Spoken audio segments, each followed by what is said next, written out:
Thariqah At-Tijaniyah Jawa Timur berawal dari Pondok Pesantren Nahdlatul Thalibin Bladowetan Banyuanyar Probolinggo. Ajaran Tarekat Tijaniyah di Jawa Timur, pada masa awal terpusat di Pondok Pesantren Nahdlatul Thalibin Bladowetan Banyuanyar Probolinggo, yang dirintis dan dikembangkan oleh Kiai Haji Hozin Syamsul Muin. Pada tahun 1927 Masehi, ia pergi ke Makkah untuk mendalami ilmu agama, dan bermukim di sana selama 10 tahun, karena ia pulang pada tahun 1937 Masehi. Ketika di Makkah ia berguru dalam bidang thariqat kepada Syekh Muhammad bin Abdul Hamid Al-Futi, sampai diangkat sebagai muqaddam. Sepulangnya ke tanah air, ia tidak langsung mengembangkan ajaran Tarekat Tijaniyah, akan tetapi terlebih dahulu ia mendirikan pesantren Nahdlatul Thalibin, di Bladowetan Banyuanyar Probolinggo. Hal ini dimaksudkan untuk melakukan pengajaran ilmu agama Islam, kepada masyarakat di sekitar Bladowetan Banyuanyar.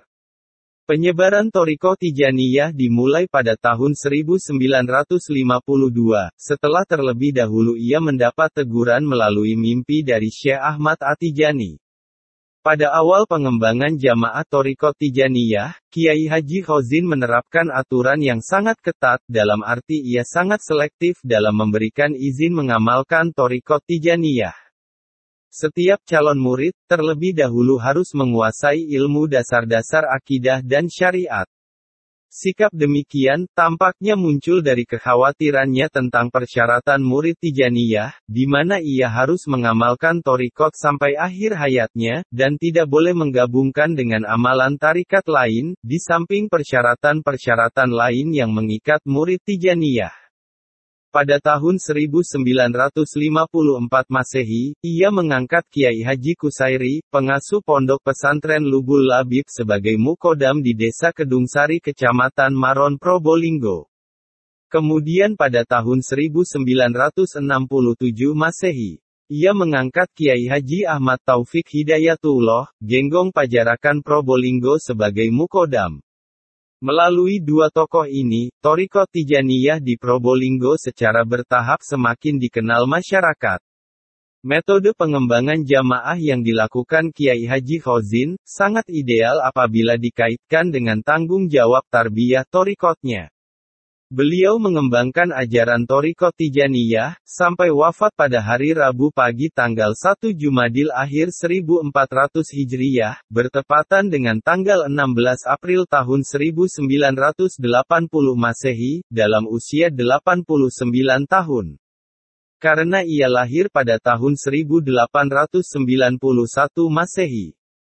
Dan dimakamkan di Komplek Pesantren Nahdlatul Thalibin, Bladowetan Banyuanyar Probolinggo. Setelah Kiai Haji Hozin wafat, pengembangan ajaran Thariqah Tijaniyah, diamanatkan kepada Kiai Haji Mukhlas Ahmad Ghozi, saudara ipar Kiai Haji Hozin. Hal ini, lebih dimungkinkan karena ia dianggap sudah mempunyai bekal tentang ilmu thariqat, sedangkan putranya, pada masa itu masih ingin menelaah secara lebih mendalam tentang ilmu thariqat. Apabila Kiai Haji Hozin Syamsul Muin melakukan metode pengembangan kejamaahan secara ketat, maka pada periode Kiai Haji Mukhlas Ahmad Ghozi, dilakukan secara longgar, dalam arti persyaratan untuk menjadi murid Tijaniyah tidak seketat pendahulunya. Dengan kata lain persyaratan masuk thariqat lebih dipermudah. Beliau bersemboyan, lebih baik masuk dahulu lalu diperbaiki dari dalam, daripada tidak masuk sama sekali. Perubahan metode dan kebijakan ini, sangat berpengaruh besar pada percepatan dan perkembangan jamaah Thariqah Tijaniyah. Pada masa kepemimpinannya, Thariqah Tijaniyah di Probolinggo menyebar ke Besuki, Bondowoso, Situbondo, Bangkalan Madura, dan beberapa kota di Jawa Timur. Dan beliau wafat pada hari Jumat 20 Rajab 1411 Hijriyah.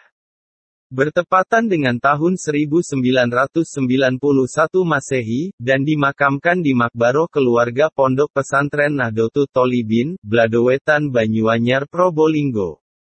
Selanjutnya kepemimpinan Thariqah Tijaniyah di pesantren ini, dilanjutkan oleh Kiai Haji Abu Yazid Al-Bustami, yang ditunjuk langsung oleh Kiai Haji Umar Baidowi, saat pemakaman Kiai Haji Mukhlas Ahmad Ghozi. Dan langsung memperoleh izin membaca kitab Jawahirul Ma'ani di Zawiyah Induk Thariqat Tijaniyah, di Komplek Pesantren Nahdlatul Tholibin Blado Wetan Banyuanyar Probolinggo.